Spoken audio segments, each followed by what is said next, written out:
नमस्कार साथियों, आज हम एक्सरसाइज का 5th क्वेश्चन का 3rd पार्ट देखेंगे। इसके पहले वाले जो क्वेश्चन हैं उन सब का लिंक आपको डिस्क्रिप्शन बॉक्स में मिल जाएगा। आइए विचार करते हैं 3rd पार्ट पे, जिसमें हमें जो बहुपद है वो दिया हुआ है x³ + 13x² + 32x + 20। तो सबसे पहले जो हम काम करते हैं कि जो हमारे पास अचर बहुपद है, अचर पद है 20, इसके गुणनखंड देखें क्या क्या बन सकते हैं। इसके गुणनखंड +-1 +-2 +-4 5 +-10 +-20। जैसा कि हमने पहले क्वेश्चंस में किया था, इसमें भी हम 1 बाय 1 करके इन को हम बहुपद में रखेंगे और ये चेक करेंगे कि क्या ये बहुपद के शून्यक हैं या नहीं। तो सबसे पहले हम शुरू करते हैं x = 1 से। इस बहुपद के अंदर जब हम x की वैल्यू 1 रखेंगे तो हम प्राप्त करते हैं 1 का क्यूब +13 × 1² +32 × 1 +20। इन्हें कैलकुलेट करके हमारे पास 66 आंसर आया, जो कि 0 के इक्वल नहीं है। इसका मीनिंग कि x = 1 इस दिए गए बहुपद का शून्यक नहीं है। अब जब 1 शून्यक नहीं है तो हमारा अगला जो टारगेट है वो है x = -1 को चेक करना कि क्या यह दिए गए बहुपद का शून्यक है या नहीं। इसकी वैल्यू भी हम इसी बहुपद में रखेंगे जो हमें बहुपद दिया गया है। अब x की जगह पे हम x = -1 रखेंगे। जब हम x की वैल्यू यहाँ पे -1 रखेंगे तो हम प्राप्त करते हैं -1 का क्यूब +13 × -1 का स्क्वायर +32 × -1 +20। यहाँ -1 आ जाएगा, यहाँ 13 आ जाएगा, यहाँ -32 और ये 20। अब आप ये दोनों पॉजिटिव हैं, प्लस वाले हैं, इनको अगर हम ऐड कर दें तो +33 और ये हमारे पास -32 और -1 दोनों माइनस के हैं तो -33, तो ये हमारे पास 0 आ गया। तो ये बात हम कह सकते हैं कि x जो है इसमें x जो है x = -1 जो है वो इस दिए गए बहुपद का शून्यक है और x + 1 इसका गुणनखंड होगा। -1 को जब इधर ले जाएंगे तो ये x + 1 बन जाएगा। तो हम कह सकते हैं कि x + 1 जो दिए गए बहुपद का एक गुणनखंड है। अब क्योंकि -1 इसका एक शून्यक है तो हम इस बहुपद के सारे गुणांक लिख लेते हैं। इसका गुणांक 1, इसका 13, यहाँ 32, यहाँ 20। जैसे हमने पहले किया था कि स्पेशल डिवीज़न करते हैं -1 से। क्या प्रोसेस है इसका कि आप 1 को तो सेम लें, जो भी फर्स्ट टर्म है उसको एज इट इज़ लिख दें, उसके बाद इसकी मल्टीप्लाई इस नंबर से करें तो आ जाएगा -1 हमने यहाँ लिख दिया। ये प्लस के 13 हैं, ये माइनस का 1 है, तो हमारे पास आ गया प्लस के 2 12। अब आपने इस प्लस के 12 की मल्टीप्लाई पुनः इससे करनी है, ये आ जाएगा -12, वो आपने नेक्स्ट पद के नीचे लिख देना है। अब 32 में से जब 12 माइनस करेंगे तो आ जाएगा हमारे पास 20। अब इस 20 की मल्टीप्लाई -1 से करके नेक्स्ट पद के नीचे लिख देना है, वो है प्लस का 20, नीचे लिख दिया माइनस के 20, तो रिमाइंडर हमारे पास 0 आ गया। अब जो हमारे पास ये 3 गुणांक बचे हैं, इनके साथ आपने x², दूसरे के साथ x और तीसरा अचर माना जाएगा। तो जो हम बहुपद प्राप्त करेंगे वो करेंगे x² + 12x + 20।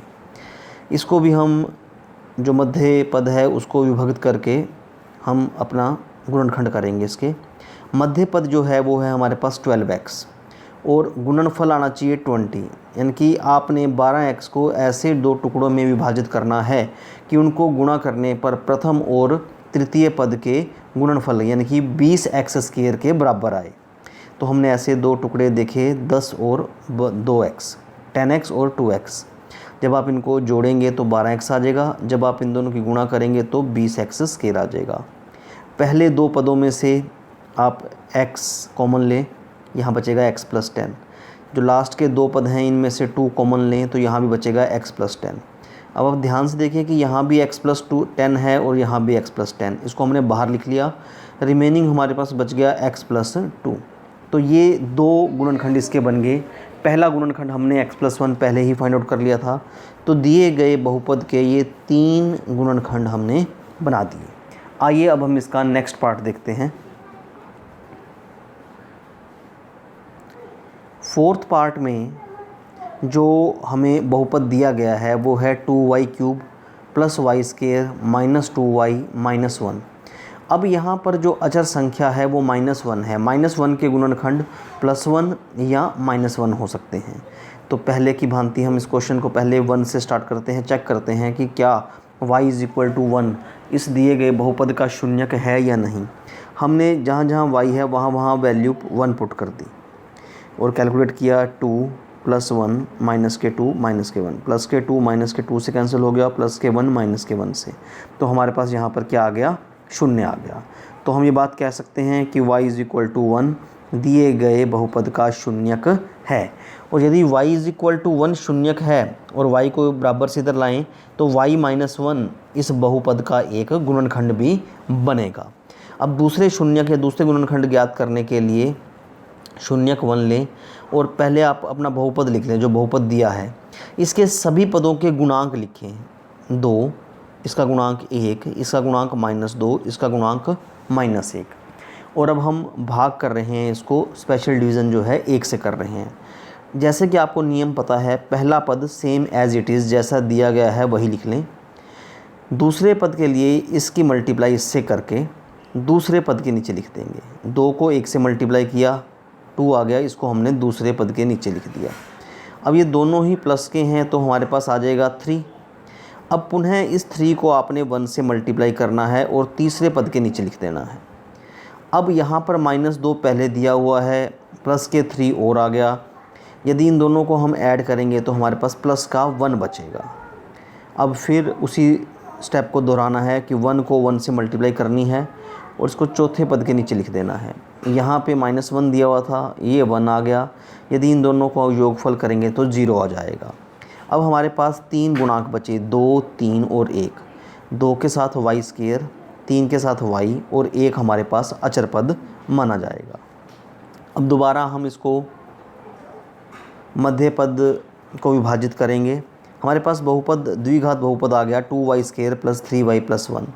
3y के ऐसे 2 टुकड़े करने हैं कि उनकी गुणा करने पर 2y² आए। जोड़ें या घटाएं तो 3y आए और गुणनफल जो है 2y² के बराबर हो। इसके लिए हमने इसके जो गुणनखंड देखे वो बने 2y + y। अब आप पहले 2 पदों में से 2y को कॉमन ले लो, हमारे पास बचेगा y + 1। अंतिम 2 पदों में से कुछ भी कॉमन नहीं आएगा, आप 1 को ले सकते हैं कॉमन, बाकी बचेगा y + 1। अब यहाँ पर भी हमारे पास y + 1 है और यहाँ पर भी y + 1।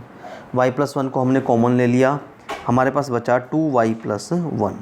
यानी कि जो द्विघात आया था, बहुपद आया था, उसके जो गुणनखंड बन गए y + 1 और 2y + 1। और y - 1 जो है वो पहले हमें गुणनखंड हमने निकाल लिया था। तो दिए गए त्रिघात बहुपद के जो 3 गुणनखंड बनेंगे वो बनेंगे y - 1, y + 1 और 2y + 1। धन्यवाद।